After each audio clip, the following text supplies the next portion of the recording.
بسم اللہ الرحمن الرحیم۔ سورۃ بقرہ کی ابتدائی آیات کی فضیلت۔ سورۃ بقرہ کی احادیث میں بکثرت فضیلت آئی ہے۔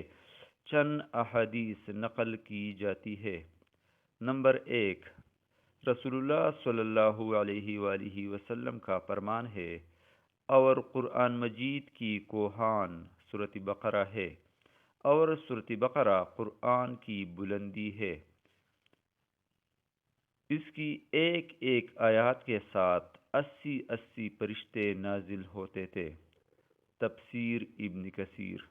نمبر 2، حضرت عبداللہ ابن مسعود رضی اللہ عنہ کا فرمان ہے کہ جو کوئی سورۃ بقرہ کی پہلی 4 آیات اور آیت الکرسی رات کے وقت پڑھ لے، اس گھر میں شیطان اس رات نہیں جا سکتا۔ تفسیر ابن کثیر۔ نمبر 3، نبی کریم صلی اللہ علیہ وآلہ وسلم کا فرمان ہے کہ ہر چیز کی ایک بلندی ہوتی ہے، اور قرآن مجید کی بلندی سورۃ بقرہ ہے۔ ترمذی شریف۔ نمبر 4، حضور صلی اللہ علیہ وآلہ وسلم کا فرمان ہے کہ اے لوگو تم اپنے گھروں کو قبریں نہ بناؤ۔ جس گھر میں سورۃ بقرہ پڑھی جائے وہاں شیطان داخل نہیں ہو سکتا۔ نسائی شریف۔ نمبر 5، رسول اللہ صلی اللہ علیہ وآلہ وسلم کا فرمان ہے کہ جس گھر میں سورۃ بقرہ پڑھی جائے وہاں سے شیطان بھاگ جاتا ہے۔ ترمذی شریف۔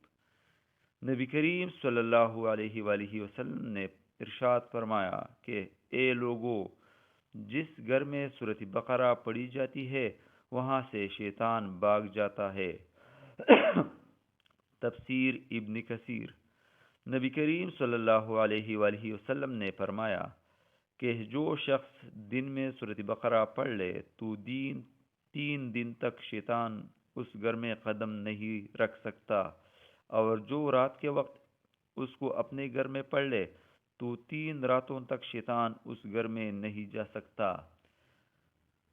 نبی کریم صلی اللہ علیہ وآلہ وسلم کا ایک اور فرمان ہے، سورۃ بقرہ سیکھو، اس کا سیکھنا برکت ہے اور اس کا چھوڑنا حسرت ہے۔ جادوگر اس کی طاقت نہیں رکھتے۔ ابن ماجہ شریف۔ حضرت خالد بن معدان سورۃ بقرہ کو فصل القرآن یعنی قرآن کا خیمہ کہا کرتے تھے۔ تفسیر ابن کثیر۔